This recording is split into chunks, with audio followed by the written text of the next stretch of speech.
Welcome to the True Demon Lord show. I am the True Demon Lord, Franco McDonald, and today we're going to go over 5 Chaos Demon combos. Some pretty good, some quite fun. Some of them you do see at competitive events, but just a few I collected that I wanted to showcase and talk about. Maybe you've seen them, maybe you haven't. And if you have and you've had good success with them, please let me know down below. If there's any that you use that I haven't mentioned today, again, please let me know because I'm always up for listening to other people's combos and stuff they use in game. So getting straight into it, we've got number 5. Not the best, but a cool little combo. May not be the strongest, but something that's quite cool. So if you want to go with a shooting style list, Lords of Change and Soul Grinders, some pretty good shooting units. The Lord of Change, if you're going to take him, you're going to take the Everstave to boost the range and strength on his shooting attacks. But the reason you're taking him for this combo is you want his aura for +1 strength within 6 inches for all Zinch units when they make a range attack.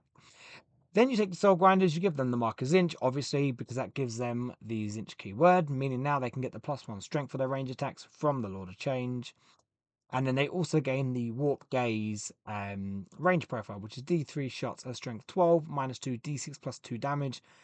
A blast, meaning they have a bit of use into things like, I don't know, Terminators, Bullgryns, etc. Elite tough units. And then if you take Kairos Fate Weaver as well, he has a ability that whenever you use a stratagem on a Zinch unit within 6 inches of him, you gain a CP back if you roll above the battle round number on a D6. So with this, you're going to want to use Drought of Terror probably a fair bit, which is +1 AP. And also, in addition to that, you get to reroll win rolls against battle shocked units, which isn't going to come up too often, but is there if you want to use it. And that means you can turn your Warp Gaze to -3 on the Soul Grinders. And then obviously at strength 13 as well, while maybe a bit of overkill, allows you to tackle things like Land Raiders and Land Fortresses, Great and Clean ones, all those big toughness 12 units. Um, so yeah, like I said, not the most powerful of combos, but a cool little combo if you want to go with a shooting army or a shooting style list. You could take some burning chariots as well, because whenever they hit a unit with their shooting attacks, that unit can no longer benefit from cover, which then allows the soul grinder to have a bit more strength because of his AP not being negated by cover as much. And even if you take some change casters, which are the Zinch Herald on foot, they whenever they hit a unit in the shooting phase, you pick one, and that unit you pick then takes a battle shock test, -1 if they're in the shadows of chaos, and if they fail it, Drought of Terror now can reroll wound rolls whenever you use it as well. So pretty good little combos there if you want to go with quite a Zinch heavy shooting list. But yes, so getting into number 4, we've got the Great Unclean One toughness debuff. So it's a lot of words to say on one go, but what do we mean by that? Well, we mean you're going to want to take multiple Great Unclean Ones here. Hymns are fantastic. The first one you take, you're going to give the Endless Gift, 4 up for no pain in the shadows, or 5 up normally. Just makes an already really tough unit even tougher. So the Grand Claimant has the Nurgle Aura ability, and what that does, sorry, it's not an Aura ability, it's a normal ability. And this is why this works. Because in the latest data slate, GW ruled that if an ability is not an Aura ability, or it doesn't give out a named ability, it now stacks. So you take multiple Grunt and Clean ones, and they have an ability that they pick an enemy unit within 12 inches of them, doesn't have to be visible, until this happens at the end of your movement phase and lasts until the start of your next movement phase. And that unit you picked is now -1 toughness. You take a second one and stack that on it, they are now -2 toughness. And if you take a third one, they are now -3 toughness. So again, maybe a bit of overkill, but into certain things, this is really good. If you're taking a pure Nurgle list, this is really handy because something you do is struggle with damage. By taking Rotigus, you can get +1 damage, and being able to reroll wounds as well when if you take plague drones and they hit something in the shooting phase for the rest of the phase or rest of the turn, sorry, Nurgle units can then reroll wounds. And by reducing toughness with the Great and Clean one, you can take something that was say toughness 10 now down to toughness 7, meaning a Great and Clean one can now wound it on 3s with his sword and rerolling all wounds with a plague drone. Being able to hit something in the shooting phase, giving you the reroll wounds. So nice little combination there. The toughness debuff is just quite funny. And Grand Clean ones are pretty decent right now, especially the one with the Endless Gift. So again, probably something you're going to run in a pure Nigel list, but even if you just take two in a more rounded list, being able to combine this with, say, Blood Crushers, being able to minus toughness 1 or 2 on a unit, and then allowing them to go in with some Ren Master buffs, which we'll get onto in a bit. Being able to wound things that they would normally say wound on 5s, now on 3s, is pretty good. So we get into something now. I think we're getting into a bit more power in these combos. Something I really like the look of is the Mask and the Keepers. So the Mask, the little Sineshi character, she has Lone Up, so she's quite hard to deal with. And she went down from 105 points to 85 points in the last data slate, which is pretty good. She's definitely interesting now. So at the start of the fight phase, you pick one enemy unit within 6 inches of her, and for the rest of the phase, that unit, whenever models in it make a melee attack, they subtract 1 to all wound rolls they make, and that's not just targeted against the next units, that's just in general. So another combination is sitting her behind a Grant and Clean one, so you can't really see her to get to her anyway. And then her aura just about stretches over his base, so whenever anything's in base contact with him, they'll take -1 to wound against an already toughness 12 model. Pretty good. The other thing that her aura does is it gives all Sinesh units that target that enemy unit +1 to wound. And this is where it comes to the Keeper of Secrets. So, Keeper of Secrets, they've got their swords, which are unfortunately only strength 8 -2, which then got to -3 because they have an inbuilt +1 AP aura for Sinesh units. And 3 damage, and then they've also got their snapping claws, which are strength 6 -2 up to -3, 3 damage dev wounds. So by giving them +1 to wounds, their damage capability now goes up a fair bit, meaning they can now wound anything that's better than toughness 8, sorry, on 4s instead of 5s. Anything that was toughness 5, 6, or 7, now they wound on 2s. And anything strength 8, they're winning on 3. Toughness 8, sorry, they're winning on 3s now. Not to mention the -1 to wound. They are already innately -1 to hit. So being -1 to hit and -1 to wound with a toughness 10, 18 wounds, a 4+ invulnerable save, and a 5 up for no pain because you take the Shining Aegis on them, never the whip or the dagger. So that just makes your keepers really hard to kill, a lot more punchy, and they're already quite fast and durable as it is. So this definitely ups the usefulness of your keepers, and it definitely makes them quite interesting to take on a list. Someone else this really benefits is Shalaxi, someone who I already love anyway, but +1 to wound on Soul Piercer, which is already strength 14, meaning you can now wound anything tough on 2, sorry, and generally if it's tough, it's a monster or a vehicle, which she was already re-rolling wounds against anyway, so now wounding on 2s re-rolling, already better than wounding on 3s. Not to mention, she also picks an enemy unit with an engagement range of her and makes it -1 attack on all their melee weapons. So being able to make that unit -1 attack and -1 to wound, really nice. If you have some Nurglings or some Fiends hanging around within 6 inches as well, and the units are not vehicles or monsters, then they're also -1 to hit. So, this is a list, or this is a combination where it's all about debuffing the enemy while just hitting it with extra buffs on top of you. So a really interesting combination I'm looking at, and the more I look at, the more I'm like, ooh, I really like that. But if you're looking at running a Snesh focused list, or at least want to go back to running, a lot of keepers, this is definitely a way to do it, and definitely offers you quite a bit of power in doing so as well.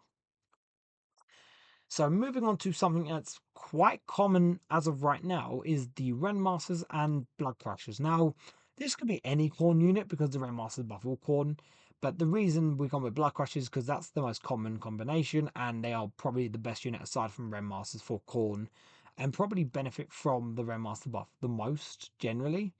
So the Renmasters, like the Ground Clean ones, have an ability that is not an aura nor something that gives out a named ability. So therefore it does stack.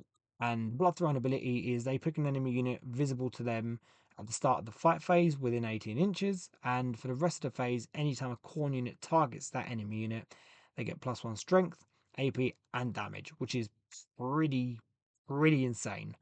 Now, again, like we said, they do stack, so you can get +2 strength, AP, and damage, or +3 strength, AP, and damage. And on your blood crushes, that means your hull blades are now between strength 6 and strength 8, minus 5 damage. And your bladed horns are now between strength 7 and strength 9, with lance minus 4 damage. What this is also really good at doing is bypassing any kind of damage reductions. For example, the Avatar or the Incline or Kitans, which we're seeing a lot of at the moment. So because of that, you reduce damage. So in that case, half the damage, which would take your whole blades down to 1, but the bladed horns are already 1 anyway. And then the Rendmaster buffs then proc, and then you go up 1, up 2, up 3, depending on how many you've sticked it by, which is a really good way to combat those type of units. Other things you can do here to really up the combination is take a Skullmaster in your Blood Crusher unit, and what they do is they give the bladed horn attacks, which are the Juggernaut attacks, devastating wounds. So now you're getting devastating wounds at potentially damage 4 at max, which is pretty insane. You're already getting 4 attacks hitting on 4s, but at strength 7 to 9, depending on the amount of buffs, with +1 to wound because of lance. Pretty good.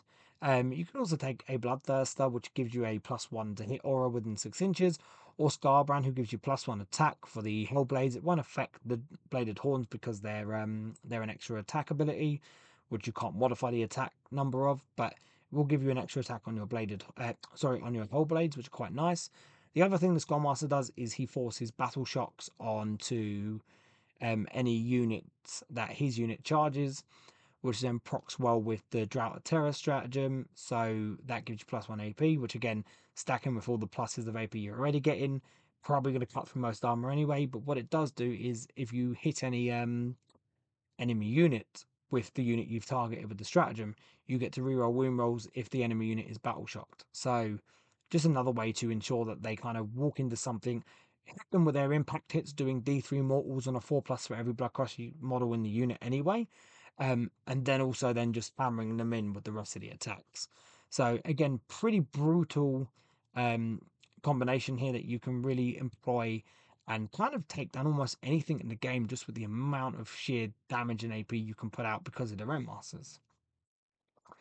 So going into number 1, we've got the classic Be'lakor and Greater Demon combination. And Be'lakor does a lot. He gives you the Reefing Shades aura ability, which is a 6-inch aura of basically lone operative 18. So for an enemy model to be able to target a unit while they're within this aura, they have to be within 18 inches, which is super, super good. And the key part of that is it's not unit within 18, it's a model. So if your opponent has a unit of 6 guys, say Eradicators, and 2 of the Eradicators are within 6 inches of a Lord of Change that is within 6 inches of Be'lakor, only the 2 within 18 inches of a Lord of Change will be able to shoot at him, the other 4 won't be. So super powerful there. The other thing he gets to do is he has a 6-inch aura of shadows of chaos around him, which means you can always land a unit within 6 inches of him and 6 inches away from your opponent. Obviously, they have to land wholly within 6 inches of him, but this is really good to combine Be'lakor with the Realm of Chaos. So at the end of your opponent's turn, you pick him up, you bring him back down, and then you can use Denizens to walk if you need to bring him down 3 or more inches away instead of 9 inches away. Or if you can somehow already get him to drop in the shadows, you can drop 6 inches away anyway.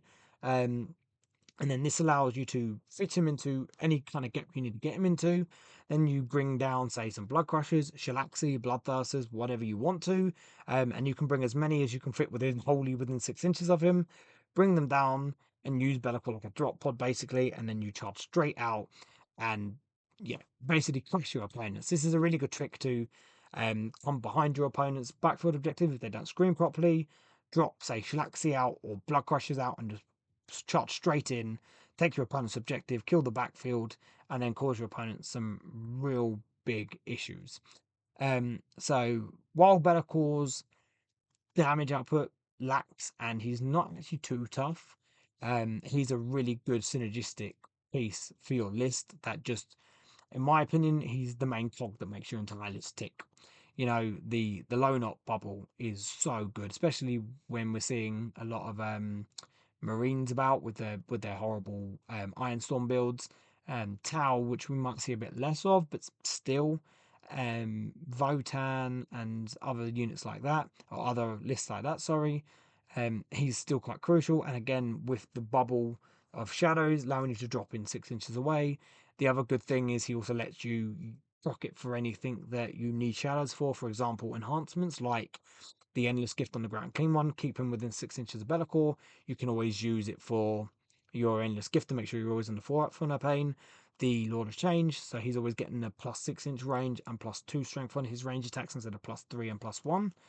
Um, the other good thing is Warp Surge, which is the advanced and charge stratagem, which you need to be in the shadows when you proc it. So being able to keep Be'lakor nearby means that you don't have to try and take half the objectives if you're unable to, and for some reason your opponent just has a lot of OC onto an objective, or they've got a good Overwatch angle that will just stop anything that gets onto the objective. So yeah, so Be'lakor just adds so many synergies to your list, and really allows your great demons to kind of excel at the job that they want to be performing. So that's 5 different combos that I've decided to choose. Some of them probably the best one, some just more fun than anything. But if there's any that you have or you've thought of that I haven't mentioned here, please, I would love to hear them. Always interested in seeing what other people are coming up with. So please check out the Facebook and the Instagram for True Daemon Lord. Keep up with all our latest video releases, as well as hobby progress, events I attend, and all my progress there, and all of that kind of stuff. Also, please check out Creaturecaster. They have awesome third-party models, whether it be Greater Demons or Heralds or alternative Demon Battle Line units. They've just got really awesome high-quality resin sculpts. And then please go check out the guys at 6 Plus Plus. They do awesome videos with their Facebook as well, whether it be faction-specific stuff or interviews and just in general fun, great, informative videos. Please, as well, if you can leave us like and please subscribe, it'd be very much appreciated. It allow me to continue doing this, providing these kind of videos, and just trying to help the demon community as much as I can. So without further ado, that'll do me for today. Thank you for tuning in, and I'll catch you all later.